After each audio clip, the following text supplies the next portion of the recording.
வருகையின் ராஜாவாகிய இயேசு கிறிஸ்துக்குள்ளாக மிகவும் அதிகமாக நேசிக்கப்படுகின்றவர்களே, மீண்டுமாக இந்த டிசம்பர் மாதம் 23ஆம் நாளின் காலை வேளையில் உங்கள் யாவரையும் இறைமைந்தன் இயேசுவின் திருப்பெயரில் அன்போடு நாங்கள் வாழ்த்தி வரவேற்கிறோம். இந்த காலை நேர இறை தியானத்தை ஆரம்பிக்கலாம். ஆரம்பம் பிதா குமாரன் பரிசுத்தாவின் திருப்பெயரில் உள்ளது. ஆமென். ஜெபிப்போம். திருவருகையின் ராஜாவாயிருக்கின்றவரே, கர்த்தாதி கர்த்தாவே, எங்களை படைத்து பராமரித்து ஆளுகை செய்கிறவரே, இந்த காலை வேளையில் உமக்கு நன்றி செலுத்துகிறோம் ராஜா. கடந்து போன ஞாயிற்றுக்கிழமையில் இப்படி ஆராதனைக்கு வந்து இப்படி திருவருகையின் கடைசி 4ஆம் ஞாயிறை கொண்டாடினோம். இந்த நாளிலும் ஆண்டவரை கிறிஸ்து பிறப்பின் பண்டிகைக்காக ஆயத்தமாக இருக்கிறோம். இந்த நாளின் இறைச்செய்தி, பாடல் வேலை, ஜெப வேலை ஆசீர்வதியும். அடியாரை மறைத்து நீர் பேசுங்க ஆண்டவரை நாங்கள் கேட்கிறோம். இதை கேட்கின்ற எல்லாருடைய இல்லத்திலும் உலகத்திலும் உடைய பிறப்பின் மகிழ்ச்சியை தந்து வழி நடத்தும். இயேசுவின் மூலம் ஜெபிக்கிற நல்ல பிதாவே, ஆமென். காலை வேளையில் நாம் 160வது பாடலை பாடுவோம். அறுப்பிருக்கும் போல் மகிழ்ந்து பாடுங்கள் என்ற ஞான பாடலை சாரோடு இணைந்து நாம் பாடுவோம். 160வது ஞான பாடல்.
கிறிஸ்தேசுக்குள் மிகவும் அதிகமாய் நேசிக்கப்படுகின்றவர்களே, மீண்டுமாக உங்கள் யாவரையும் இறைமைந்த நேசுவின் திரு பெயரில் இந்த காலை நேரத்தில் அன்போடு வாழ்த்தி வரவேற்கிறோம். இந்த நாளிலும் நாம் தியானிக்கும்படியாக தெரிந்து கொண்ட கடவுளுடைய வார்த்தை, அது சங்கீதங்களின் புத்தகம் 110வது சங்கீதத்தை நாம் வாசித்து இந்த நாளிலே தியானிக்க போகிறோம். அன்பான தேவனுடைய பிள்ளைகளே, இந்த சங்கீதம் ஆண்டவருடைய தாவீதுடைய புகழ்பாவாக இருக்கிறது. ஆண்டவரும் அவர் தேர்ந்து கொண்ட அரசரும் என்ற தலைப்பிலே அது சொல்லப்பட்டிருக்கிறது. ஆண்டவரும் தேர்ந்து கொண்ட அரசரும் என்ற பாடல். இந்த பாடலை நம்ம பார்க்கும்போது என்னுடைய தலைப்பு the reign of Messiah, the reign of Messiah என்று சொல்லப்படுகிறது. ரெயின் ஆஃப் மெசையா, கடவுளின் ஆளுகை, அதாவது மேசியாவின் ஆளுகை. இரண்டாவது, காட்ஸ் சோவரின் பிளான், கடவுளுடைய ஒரு மிகப்பெரிய திட்டம், கடவுளின் உயர்வு அல்லது எக்ஸால்டேஷன் என்று சொன்னால் கடவுளை உயர்த்துவது, எ சாம் ஆஃப் ட்ரையம்ப் என்று சொல்லப்படுகிறது. முக்கியமாக 3 செய்தி என்னன்னா, கடவுள் குமாரனை தந்து மேசியாவை உயர்த்துகிறார் என்ற செய்தி இதில் சொல்லப்படுகிறது. குமாரனை இந்த உலகத்தில் அவர் ஈவாய் கொடுத்ததுனால இந்த உலகத்தில் அவரை உயர்த்துகிறவராய் அவர் இருக்கிறார். Amen, hallelujah. இரண்டாவது, God's sovereign plan and authority, கடவுளுடைய திட்டமும் அவருடைய அதிகாரமும், கடவுளுடைய வல்லமையான திட்டமும் அவருடைய அதிகாரமும். மூன்றாவது, the relationship between the Messiah and God the Father, மேசியாவுக்கும் கடவுளுக்கும் உள்ள ஒரு அருமையான தொடர்பை பற்றி நம்ம இங்க பார்க்கிறோம். இந்த பகுதியில் முதல் வசனத்தை பார்த்தீங்கன்னா, the Lord's exaltation, கடவுள் உயர்த்துகிறவராய் இருக்கிறார். The command to sit at God's right hand, the significance of the right hand in biblical symbolism, திருமறையில் வலது கையை பற்றி எங்கெல்லாம் சொல்லப்பட்டிருக்கிறதோ எங்கெல்லாம் கடவுளை பற்றி சொல்லப்பட்டிருக்கிறோம். த மெசையாஸ் எக்ஸால்டேஷன் அண்ட் ரைன், நீங்கள் பார்த்தீங்கன்னா ரொம்ப அழகாக அங்கே பார்க்கிறோம். ஆண்டவர் என் தலைவரிடம், நான் உம் பகைவரை உமக்கு கால்மனை ஆக்கும் வரை நீர் என் வலப்பக்கம் வீற்றிருக்கும் என்று உரைத்தார். பகைவரை ஒழித்து கட்ட வேண்டும், அதே வேளையில் நீர் என் வலப்பக்கத்தில் இருக்க வேண்டும். இந்த வலப்பக்கம் என்பது ரொம்ப முக்கியமான ஒரு இடமாக இருக்கிறது. சீடர்கள் கூட ஆண்டவர்கிட்ட வந்து, ஆண்டவரே வலப்பக்கம் இடப்பக்கம் யாரோ உம்முடைய அரியணையில் உட்கார முடியும் என்று கேட்கின்றார்கள். இப்போ ஆண்டவர் சொல்கிறார், அது எனக்கு ஏங்கிட்ட இல்லைப்பா, அது பிதாவாகிய கடவுள் முடிவு பண்ணுவார் அப்படின்றார். ஆனால் நிச்சயமாக நீங்கள் பரலோகத்தில் எங்கூட வலப்பக்கத்தில் இருக்க தான் போகிறீங்க, அதில் எந்த சந்தேகமும் இல்லை அப்படின்னு சொல்கிறார். அதே வேளையில் ஏசாயா தீர்க்கதரிசன புத்தகத்தில் நம்ம பார்க்கின்றோம். 41ஆம் அதிகாரத்தில் நம்ம பார்த்தோன்னு சொன்னால், அந்த அதிகாரத்தில் ஆபிரகாமை பற்றி சொல்லும்போது, நான் அவரை தெரிந்து கொண்டு அவரை ஆசீர்வதித்தேன், பயப்படாதே, 41:10, பயப்படாதே, கலங்காது, திகையாதே, நான் உன் தேவன், நான் உனக்கு சகாயம் செய்வேன், நான் உன்னை பலப்படுத்தி என் நீதியின் வலது கரத்தினால் உன்னை தாங்குவேன். அப்போ அந்த வலது கரம், the right hand is the main symbol, அல்லது ஒரு சென்டிமெண்டல் அப்படின்னு பார்க்குறோம். குறிப்பாக நம்ம இந்தியாவில் பார்க்கணும்னு சொன்னால், இந்த எல்லாத்துக்கும் நம்ம ரைட் ஹேண்ட் தான் பயன்படுத்தும். காசு கொடுக்கறதுக்கோ, காசு வாங்கிறதுக்கோ, ஷேக் ஹேண்ட் கொடுக்கறதுக்கோ, வணக்கம் சொல்லுவதற்கோ, இல்லையா, எல்லாத்துக்கும். எதுக்கு லெஃப்ட் நம்ம பயன்படுத்த மாட்டோம். இப்போ திருமறையிலும் அதனுடைய சிம்பாலிசத்தை, இது எதை குறிக்கிறது என்றால், கடவுளுடைய வல்லமையான கரத்தை குறிக்கிறது. அல்லேலூயா. The power is in a right hand, the God's power hand, கடவுளின் வல்லமையான கரம் நம்மோடு கூட இருக்கிறது என்பதை இந்த காலை நேரத்தில் நாம் புரிந்து கொள்ள வேண்டும். அன்பான தேவனுடைய பிள்ளைகளே, நீங்கள் எந்த கஷ்டத்தில் பிரச்சனையில் இருக்கிறீங்களா, பலவீனத்தில் இருக்கிறீங்களா, வியாதியில் இருக்கிறீங்களே, தள்ளப்பட்டிருக்கிறீங்களா, கவலைப்படாதீங்க. கடவுளுடைய வல்லமையான வலது கரம் உங்களோடு இருக்கிறது, உங்களை ரட்சிக்கிறது, உங்களை காக்கிற கரமா இருக்கு. காக்கும் வல்ல மீட்பர் நமக்கு உண்டு இல்லையா? உடைய காக்கும் கரங்கள் நமக்கு உண்டு. ஆகவே உடைய வலது கரத்துல நாம் மறைந்திருக்கிறோம். ஆகவே நம்ம எதற்கும் பயப்பட வேண்டிய அவசியம் இல்லை. அதான் முதல் பகுதியில் நாம் பார்க்கிறோம். வலிமை மிகு உம்முடைய செங்கோலை ஆண்டவர் சீயோனிலிருந்து ஓங்க செய்வார். உம் எதிரிகளிடையே ஆட்சி செலுத்தும். நீர் உமது படைக்கு தலைமை தாங்கும் நாளில் தூய கோலத்துடன் உம் மக்கள் தம்மை உவந்தளிப்பார். வைகரை கருவுற்றிருந்த பணியை போல உம் இளம் வீரர் உம்மை வந்தடைவர். மெல்கிசேதேக்கின் முறைமையின்படி நீர் என்றென்றும் குருவே என்று ஆண்டவர் ஆணையிட்டு சொன்னார். அவர் தம் மனதை மாற்றிக்கொள்ளார் என்று சொல்லுகிறார். அப்போ படை வீரர்கள் எல்லாம் தங்களை ஆண்டவருக்கு அர்ப்பணிக்கின்ற ஒரு காலம் வரப்போகிறது. ஏன்னா கடவுள் அவங்கள உயர்த்த போகிறார். அதான் சொல்ல 2 முதல் 3 பார்க்கிறோம். The Lord's dominion plan. The Lord is dominion. கடவுள் உயர்ந்தவராய் இருக்கிறார். The extension of the Messiah's dominion. மேசியாவினுடைய அந்த ஆட்சி தன்மையை எக்ஸ்டென்ஷன் பண்றோம். 2வது the voluntary offering of the people. மக்கள் ஆண்டவருக்கு எல்லாரும் காணிக்கை கொடுப்பாங்க. இந்த கிறிஸ்துமஸ் காலத்துல நம்ம கூட ஏழை எளிய மக்களுக்கு என்ன பண்ணணும்? பரிசு கொடுக்க வேண்டும்.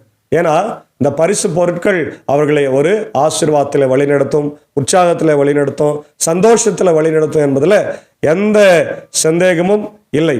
ஆகவே இந்த காலை நேரத்தில் நாம் கிறிஸ்துமஸ் காலத்தில் ஏழை எளிய மக்களுக்கு, குறிப்பாக ஒடுக்கப்பட்டு நசுக்கப்பட்டு இருக்கிற மக்களுக்கு, தேவையில் இருக்கிற மக்களுக்கெல்லாம் நம்ம என்ன செய்யணும்? உதவிகளை செய்ய வேண்டியவர்களாக இருக்கிறோம். 4வது நாம் பார்க்கிறோம் the strength and beauty of the Messiah's reign. மேசியா இந்த உலகத்துல அவர் ஆட்சி செய்கின்றவராய் இருக்கின்றார். அவர் ஆட்சி செய்யும் போது எப்படி இருக்கு இந்த உலகம்? அமைதியும் சமாதானமும் சமத்துவமாக சந்தோஷமாக இருக்கும். இன்றைக்கு சமத்துவத்தை பேசுகிற தலைவர்களை யாருக்குமே பிடிக்கல இல்லையா? பார்லிமெண்ட்ல கூட அம்பேத்கரை பற்றி அவதூறாக பேசி கொண்டிருக்கிறார்கள். அம்பேத்கர் எல்லா தேச மக்களையும் ஒற்றுமையாக இணைந்து வாழ சொன்னார். எல்லாருக்கும் சமத்துவத்தை கொடுக்க சொன்னார். ஏழை எளிய மக்களை உயர அவர் சொன்னார். ஆனால் இன்றைக்கு அவைகள் எல்லாம் தூக்கி எறியப்பட்டிருக்கிறது. ஆனால் இங்கே ஆண்டவர் எல்லாரும் ஒற்றுமையா இருக்கணும், சமத்துவமா இருக்கணும், ஆண்டவருடைய பிள்ளைகளா இருக்கணும் என்று சொல்லப்படுகிறது. கடைசியா 4வது வசனத்தில் பார்க்கிறது மெல்கிசேதேக் முறைமை. மெல்கிசேதேக் என்று சொன்னால் அது ஒரு எபிரேய வார்த்தை, 2 வார்த்தை சேர்ந்தது. மெல்கி என்று சொன்னால் ராஜா, சேதேக் என்று சொன்னால் நீதி. அப்ப நீதியின் ராஜாவாக நம்முடைய கடவுள் இருக்கிறார். அல்லேலூயா. ஆம் பிரியமான தேவனுடைய பிள்ளைகள், முதல்ல சொன்ன மாதிரி உனக்கு அநியாயம் செய்யப்பட்டிருக்கிறதா? உனக்கு இந்த உலகத்துல நிறைய கஷ்டங்கள் துன்பங்கள் யாராவது கொடுத்திருக்கிறாங்களா? கவலைப்படாதீங்க. கர்த்தர் உங்கள் வாழ்வை மாற்ற போகிறார். உங்களுக்கு நீதி செய்ய போகிறார். உங்களுக்கு நீதி செய்யவே இந்த உலகத்தில் அவர் மனிதனாய் பிறந்தார், மனிதனாய் வாழ்ந்தார், சிலுவையை சுமந்தார், ரத்தம் சிந்தினார். ஆகவே நீதி செய்கிற இறைவன் அரசன் மெல்கிசேதேக் நம்மோடு கூட இருக்கிறபடினாலே நாம் எதுக்கும் கவலைப்பட வேண்டிய அவசியம். அது ஒரு ஆசாரியரும் அரசனும் சேர்ந்தது. ஆசாரியனும் அரசனும் சேர்ந்ததாக இருக்குது. பழைய ஏற்பாட்டில் நம்ம ஆபிரகாமுக்கு அந்த மெல்கிசேதேக் என்ற அரசன் ஒரு பரிசு கொடுக்கிறார் இல்லையா? பரிசு பொருட்களை கொடுக்கிறத நம்ம பார்க்கிறோம். The Messiah's priestly role, the order of Melchizedek, the significance of the Messiah's priesthood. மேசியா இந்த உலகத்துல நமக்காக வெறும் மேசியாவா வரல, அவரு நமக்காக ஆசாரியனாகவும் வந்திருக்கிறார். நமக்காக ஆசாரியனாய் தம்முடைய மக்களை அவர் மீட்டு, ஆசாரியனுடைய வேலை என்ன? ஜெபம் பண்ணணும், மக்களுக்காக வேண்டுதல் செய்யணும், பலி செலுத்தணும் இல்லையா? இந்த ஆசாரியனாகிய இயேசு என்ன செய்யறாரு? பலி செலுத்துறாரு, ஜெபம் பண்றாரு, எல்லாம் பண்றாரு. என்ன பலி செலுத்துறார்? தன்னையே பலியாய் செலுத்துறார் கல்வாரி சிலுவையில். ஆமென். தன்னையே கிருபாதார பலியாக கல்வாரி சிலுவையில சேர்த்தார். அப்போ நாம் புரிந்து கொள்ள வேண்டியது, என் தலைவர் உம் வலப்பக்கத்தில் உள்ளார், தம் சினத்தில் மன்னர்களை நொறுக்குகிறார், வேற்று நாடுகளுக்கு அவர் தீர்ப்பளித்து அவற்றை பிணத்தால் நிரப்புவார். ஆகவே பாருலகமெங்கும் தலைவர்களை அவர் நொறுக்குவார், வழியில் உள்ள நீரோடையிலிருந்து அவர் பருகுவார். ஆகவே அவர் தலை நிமிர்ந்து நிற்பார் என்று சொல்லப்பட்டிருக்கிறது. தேவனுடைய பிள்ளைகளே, இந்த காலை நேரத்தில் கிறிஸ்து நம்முடைய தலைவராக இருக்கிறார். அவர் மெல்கி சேதக்கா இருக்கிறார் என்பதை உணர்ந்து நாம் இந்த உலகத்திலே வாழ தூய ஆவியானவர் இந்த நாளிலே கிருபை செய்து காப்பாராக. ஆமேன். ஜெபம் செய்வோம். மகா இரக்கமும் கிருபை நிறைந்த நல்ல தகப்பனை, இந்த காலை நேரத்திற்காக நன்றி செலுத்துகிறோம். இந்த நாளிலும் ஆண்டவருடைய பிறப்பின் பண்டிகைக்காக ஆயத்தமாக இருக்கிற வேளையில இந்த சங்கீதம் 110 எங்களுக்கு சொல்வதை போல நீர் உயர்த்தப்படுவராக இருக்கிறீர். இந்த உலகத்தில் மனிதனாய் பிறந்ததினாலே நீர் உயர்த்தப்படுகிறீர். அதே போல நீர் ஆண்டவருடைய வலப்பக்கத்தில் இருக்கிறீர் என்பதை நாங்கள் புரிந்து கொண்டிருக்கிறோம். மெல்கி சேதேக்கின் முறைமையின்படி எங்களுக்கு நீர் ஆசாரியராக இருந்து பணிவிடை செய்கிறேன் என்றும் புரிந்து கொண்டோம் ராஜா. நாங்களும் கூட இந்த உலகத்தில் சமத்துவத்தையும் ஆண்டவரை நீதியையும் ஆண்டவரை அன்பையும் பாசத்தையும் எல்லா மக்களுக்கும் இந்த கிறிஸ்துமஸ் காலத்தில் ஆண்டவர் வழங்கும்படியாய் பொழியும்படியாய் கிருபை தாங்க. குறிப்பாய் இந்த உலகத்தில் ஒடுக்கப்பட்டு நசுக்கப்பட்டு ஓலை கட்டப்பட்டிருக்கிற மக்களுக்கு ஆண்டவரே உம்முடைய ஆசீர்வாதங்களை நாங்கள் கொடுக்கிற மக்களாக, ஆண்டவரே இதோ பரிசு பொருட்களை கொடுக்கிற மக்களாக, இந்த உலகத்தில் கடவுள் கிறிஸ்துவை பரிசாய் தந்தார், நாங்களும் இந்த உலகத்தில் மக்களுக்கு ஏதாவது கொடுக்க வேண்டும் என்ற எண்ணத்தோடு வாழ கர்த்தர் நீர் கிருபை தார். இந்த நாளிலே ஆண்டவரே உடைய அருமையான கர்த்தாவே மக்களுக்காக ஜெபிக்கிறோம். கிறிஸ்துமஸ் பண்டிகை கொண்டாட ஆயத்தமாக இருக்கிற எல்லாரையும் ஆசீர்வதியும். உலகமெங்கும் இருக்கிற அனைத்து கிறிஸ்தவ மக்களையும் திருச்சபைகளையும் ஆண்டவர்களுடைய தாய் திருச்சபையாகிய கத்தோலிக்க திருச்சபை, லுத்தரன் திருச்சபை, இண்டிபெண்டன்ட் திருச்சபைகள், பெந்தகோஸ்து திருச்சபைகள், எல்லா திருச்சபைகள், ஆயர்கள், ஸ்தாபனங்கள், பள்ளிக்கூடங்கள், மருத்துவமனைகள், பிள்ளைகள் எல்லாரையும் ஆசீர்வதிங்க ராஜா. குறிப்பாக அவருடைய தாய் திருச்சபையாக இந்திய சுவிசேஷ லுத்தரன் திருச்சபைக்காக ஆண்டவரே 3 சபை சங்கங்கள், போதகர்கள், ஊழியங்கள், ஸ்தாபனங்கள், பள்ளிக்கூடங்கள், பெதஸ்தா மருத்துவமனைக்காக ஜெபிக்கிறோம். குறிப்பாக ஆண்டவர் நாளிலே ஏழை எளிய மக்களோடு கொண்டாடப்படுகிற எளியோர் கிறிஸ்துமஸ் பண்டிகை மிக சிறப்பாக இருக்க வேண்டும் என்று நான் ஜெபிக்கிறோம்.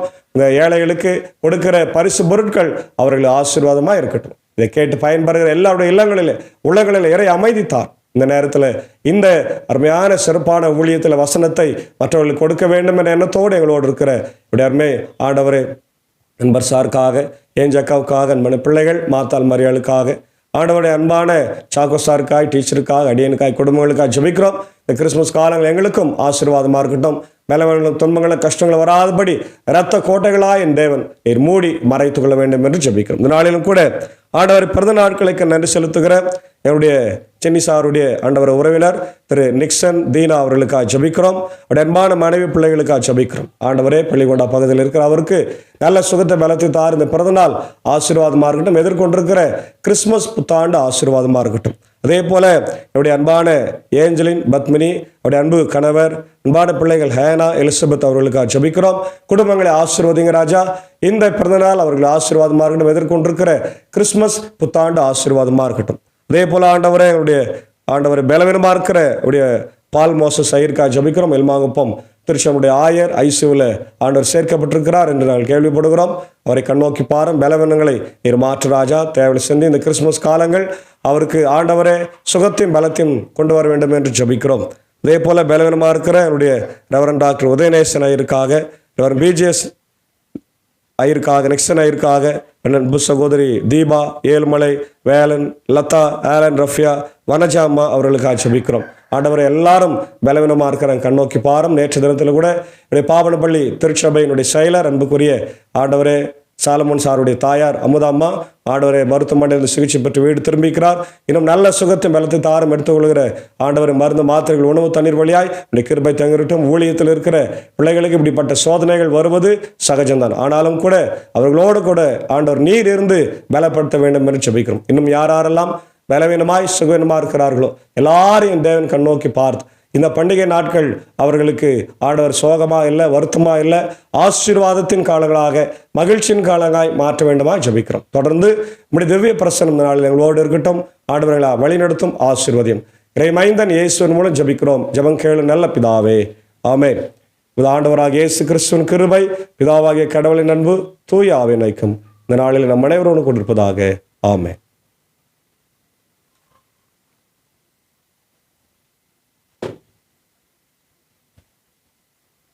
ரெண்டு கேண்டலும்